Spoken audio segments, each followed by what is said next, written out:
नमस्कार मु Deepti दीप्तिस full lab को आपण मानकु बहुत बहुत स्वागत। आज आम बनैबा सागु बरा। बहुत ही साधारण रेसिपी गोटे समस्ते बनै भी थिबे आ खाई भी थिबे, किंतु से जो सागु बरा को आज आम टिके अलगा प्रोसेस रे बनैबा आ हेल्दी वे रे बनैबा। या को आम तेल रे डीप फ्राई करबानी। तो आपण एठी आवाज रु जानि पारुथबे एटा केते क्रिस्पी हेची। आशा करूची पसंद आसीबो रेसिपीटी समस्तंकु शेष जाय देखंतु वीडियोटी को। जदि रेसिपी पसंद आसुची प्लीज वीडियो को लाइक और शेयर कर दिंतु। चैनल नुआ देखुले चैनल को सब्सक्राइब करने बिल्कुल भी भूलतुनि। तो सागु बरा बनवाई फास्ट ये देखूँ मु किसी सागु नहीं जेकोसी गोटे मेजरिंग कप हो एमती गोटे जगह आप फिक्स करदे से सागुटा को मापिकी ने। तो ये मु गोटे बोल नहीं मोटा दाना वाला सागु। आप पतला दाना भी बनई पारे, किंतु जदि आप स्पेशली सागु बरा बनाऊँ ना मोटा दाना वाला सागु यूज करूँ से बहुत बढ़िया बनब। तो 3-4 थर आपण पानी चेंज करके सागुटा को भल भाव धोईदेवे। जो एक्स्ट्रा स्टार्चटा थिबो सेटा बाहरी जिवो। तो सागु सब धोई सारा पर से आम पानी देकी ताकू बतुरिया रखीदबा। तो ये देखो जो जगह मु सागु नहीं ना से जगह फुल करके पानी नहीं। तो एतिकी आपण पानी देवे जमती सागुटा आपणकर बुड़ीकी रहिबो। तो से जो गोटे बोल रु अल्प किछि पानी माने 4-5 चमच पानी बची जाइछि। रेस्ट पानी रे आम सागुटा को बतुरिया रखीदबा। बेसी पानी रे आपण बतुरेबेनी, सेतिकी पानी रे ही सागु आपणकर पूरा बढ़िया से बतरी जीव। तो पाखापाखि 2 ରୁ 2.5 घंटा आपण सागुटा को बतरिया रखीदेवे। तो ये 2 घंटा पर देखंतु सागु आमर जेते पानी थिला सबू सोक कर नहीं आ पूरा फुलिकी नरम हो जाइए। बेसी पानी रे जदि बतुरेबे सागुटा आपणकर एक्सेस बतरी जीव आ पानी सेथिरे रहइबो बा मॉइस्चर बेसी रहइबो। सेथिरे कोन हबो ना सागु पर आपणकर बेसी क्रिस्पी हबनी। सेतिपई मेजरमेंट हिसाब रे आपण बतरेबे जेमती सागु आपणकर बतरी जीवा दरकार आ मॉइस्चर जेमती न रहिबो। तो एबे हमें सेथिरे 2टा मीडियम साइज रो सिझा आलू को एमती ग्रेट करके एथिरे मिक्स करबा। जदि पोटैटो मैसर अच्छी तो आपण आलू को भल भाव पोटैटो मैसर मैश करके एथिरे मिक्स करंतु। तापर जिते कि आपण राग खाउचंती से हिसाब रे कंचा लंका काटिके एथिरे मिक्स करिवे। मु गोटे चमच एठी कंचा लंका कटा मिक्स करिछि। ता सहित गोटे बड़ चमच अदा कटा बा अदा को आपण ग्रेट करके पके पारिबे। तापरे गोटा जीरा आम एथिरे मिक्स करबा गोटे बड़ चमच। आ एठी देखंतु गोटे चमच मु रेड चिली पाउडर ऐड करिछि। ता सहित एठी भजा जीरा और धनिया रो गुंड देछि गोटे बड़ चमच। जदि भजा जीरा गुंड धनिया गुंड अलग अलग आपण पकाउचंती गोटे छोट चमच लेखा एथिरे मिक्स करिवे। तापरे गोटे चमच चाट मसला गुंड आ भृसंग पत्र किछि एमती छोट छोट खंड करके एथिरे मिक्स करबा। ता सहित धनिया पत्र बा फ्रेश धनिया को आपण एमती पूरा छोट छोट खंड करदेबे। पाखापाखि आधा कप मु एठी ऐड करिछि। आउ लास्ट रे देखंतु स्वाद हिसाब रे लूण देदेबा। आउ एठी भजा बादाम रो मु गुंड रखिछि। बेसी पाउडर बनेबेनी, टिके एमती खंड खंड रखिबे बा दरदरा रखिके आपण गुंड करदेबे। सेइथरु मु 6 ରୁ 7 चमच एथिरे मिक्स करिछि। जदि आपनको बादाम रो टेस्ट बेसी पसंद तो आपनको हिसाब रे बादाम रो जो क्वांटिटी कम बेसी करके एथिरे मिक्स करि पारिबे। तो सबू जिनस को एबे भल भाव आम हाथ में चकटिकी मिक्स करदबा। आउ एठी ना जदि आपण प्याज रसुण खाउचंती प्याज रसुण को भी छोट छोट खंड करके एथिरे काटिकी मिक्स करि पारिबे। मु एटा बिना प्याज रसुण रे बनाउची। तो सबू जिनस को एमती भल भाव मिक्स करके सुखिला आम चकटिबा। पानी एथिरे बिल्कुल भी आपण ऐड करिवेनी। देखंतु एई टाइप रो सुखिला रे गोटे डो टाइप रो बा अट्टा चकटा टाइप रो आपण बने देबे। तो एठी हमरो बरा बनिया पई तार जो बेसटा पूरा रेडी हे गला। आज आम जेहेतु सागु बराटा को टिके अलग प्रोसेस रे बनैबा गोटे स्टफिंग एथिरे आम दबा। तो एबे टिके समय पे एटा को साइड रखिदबा कवर करके। फर्स्ट आम तार जो स्टफिंगटा बनैके रेडी करबा। तो ये देखंतु 200 ग्राम रो मु नेछि पनीर। तो पनीर को एबे आम भल भाव ग्रेट करदेबा गोटे ग्रेटर साइज रे। जदि आपण चाहिए हाथ में ताको खंड खंड करके बा क्रम्बल करि पारिबे, किंतु सेइथरे कोन हबो ना मसला सब जो आम एथिरे ऐड करबा भल भाव मिक्स हो पारिबनी।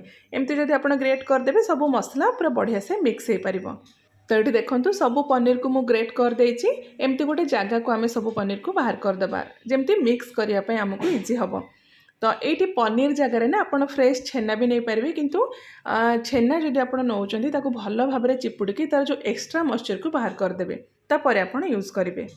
तो एबे आमे गोटे चमच कटा कंचा लंका एथरे ऐड करबा। स्वाद हिसाब रे बा टेस्ट हिसाब रे आपण कंचा लंका नहीं पारे जेते राग खाउचंती। तापरे गोटे चमच अदा ग्रेट करके ऐड करबा।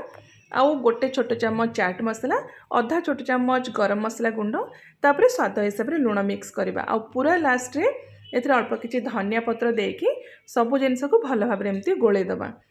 तो ये जो स्टफिंग रे ना आपण अलग अलग मसला भी अलग अलग फ्लेवर मिक्स करेंगे जमती आपन को पसंद टेस्ट हिसाब से मु बेसी किसी मसला ए मिक्स करनी आपण चाहिए गोलमरीच गुंड करी पाउडर धनिया गुंड जीरा गुंड ये सब भी मिक्स करेंगे। तो सबू जिनस को एमती गोले सारा पर छोट छोट साइज आप बॉल बनइबे बेसी बड़ बनइबेनि कहीं आम स्टफिंग रे दबा से एमती छोट छोट साइज पनीर रो बॉल बनई फास्ट आप रेडी करदे। तो ये देखो सब बॉल गुड़ाक मुझे बनई देछि आ छोट साइज ही रखी बेसी बड़ रखिनी। तो एबे आमे हाथ रे अल्प टिके तेल लगेदेबा भल भाव में आपन दुई हाथ रे तेल लगेदेबे तापर जो सागु चकटिकी रखी से जो साइज आपन पनीर बॉल बनई ना ताठू टिके बेसी परिमाण रे आपन नेकी फास्ट एमती गोल करदेबे तापर हाथ रे दुई हाथ रे ताको एमती फ्लैट करदेबे। नॉर्मली आपन जेमती काकरा पिठा मंडा पिठा बनाती से प्रोसेस रे आपन बनइबे ए टाइप रो टिके फ्लैट करिकी मझिरे आपण पनीर रो बॉल देके ताको भल भाव में एमती बंद करदेबे बा पूरा सील करदेबे। मझिरे गैप जमती न रहिबो सेटा आपण ध्यान रखिबे। जदि गैप आपणकर रही जाउची तो अल्प किछि सागुर मिक्सचर नेकी ताको भल भाव में बंद करके एमती सील करदेबे आउ हाथ रे टिके रोल करके स्मूथ करदेबे। तो यही प्रोसेस रे आपण फास्ट सबु गुड़ाक जो पनीर बॉल गुड़ाक सागु भितर स्टफिंग करके बॉल बनईदेवे तापर आम एटाको फ्राए करवा। आउ नॉर्मली एमती भी आपन सागु बरा तो खाइथिबे किंतु ए प्रोसेस रे जदि आपन पनीर रो स्टफिंग देके बनेके खाइबे ना बहुत ही टेस्टी लगे सहित एटा पूरा हेल्दी रहिबो।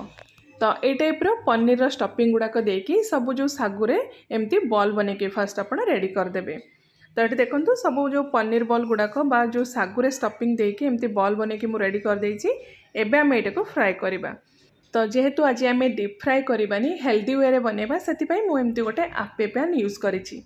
तो फर्स्ट आपण आपे पैन को भल भाव में गरम करेंगे अल्प टिके तेल बा घी एमती ग्रीस करदेबे बेसी तेल दबा ये दरकार नहीं। आपे पैन रे भी बहुत बढ़िया बनइबो पूरा क्रिस्पी हम। तो पैन गरम हो सारा पर जितेटा से कैविटी थी से हिसाब से आपड़ बॉल देके ताको मीडियम फ्लेम रे एपट सेपट करके फ्राए करेंगे। तो ये जेहेतु लुहार पैनटा मु यूज करिछि लुहार जो हीट एब्जॉर्प्शन कैपेसिटी टिके बेसी थाए से मीडियम फ्लेम रखिकी मुझे फ्राए करुछि। एमती भी नॉर्मल पैन रे भी जदि आपण फ्राए करुछंती जेकोसी नॉन स्टिक हो बा अलग आपे पैन यूज करुछंती तो दरकार पड़े आपण मीडियम टू हाई फ्लेम रखिकी एपट सेपट करके गोल्डन ब्राउन आउ क्रिस्पी हवा जाए या आपण फ्राए करेंगे। आउ या ना आपण घोड़ेबेनी एमती खोला करके एपट सेपट करके उल्ट पाल्ट करके फ्राए करेंगे। आउ ऊपर पटे अल्प टिके तेल आपण एमती ब्रश करदेबे से चारिपटू इवेनली आपणकर जो सागु बराटा पूरा क्रिस्पी आउ पूरा बढ़िया से कलर आसीबो। बेसी टाइम लागबनी 7 ରୁ 8 मिनिट भितर आपणकर गोटे बैच सागु बरा पूरा बनिकी रेडी हो। तो ये छोट पैन मु यूज करिछि जदि आपण बड़ पैन नौचंती बा कैविटीज जदि बेसी थिबो तो से हिसाब रे गोटे टाइम रे आपण बहुत सारा सागु बरा बनै पारिबे। तो ये देखो ये पूरा बढ़िया से क्रिस्पी हो जाइए गोल्डन कलर भी पड़े आसी। तो सबू जो सागु बरा को गोटे प्लेट को आम बाहर करदे। नेक्स्ट बैच भी आपड़ सेम प्रोसेस रे उल्ट पाल्ट करके मीडियम टू हाई फ्लेम रखिकी ए सब को फ्राए करेंगे। तो यहीटा को ना आप गरम गरम जेकोसी सॉस बा चटनी सहित खाईपारे बहुत बढ़िया लगे। टिके जदि ठंडा हो पूरा नरम हो एमती भी जदि नॉर्मली आप तेल रे भी फ्राए करेंगे डीप फ्राए करेंगे तभी आपणकर सागु बरा ठंडा होगले नरम हो जाए। से जो सागु बराटा को आप गरम गरम खाइबे बहुत बढ़िया लगे। आशा करुँची रेसिपी पसंद आसथिबो समस्त को। ए प्रोसेस रे थरे आपण सागु बरा बनैकी खांतु केमती लगिले आपणकर मतामत मो सहित शेयर करंतु। तो मु आउ थरे आपण मानक पई गोटे बहुत ही बढ़िया नया रेसिपी नहीं आसीबी। Till then take care and bye bye.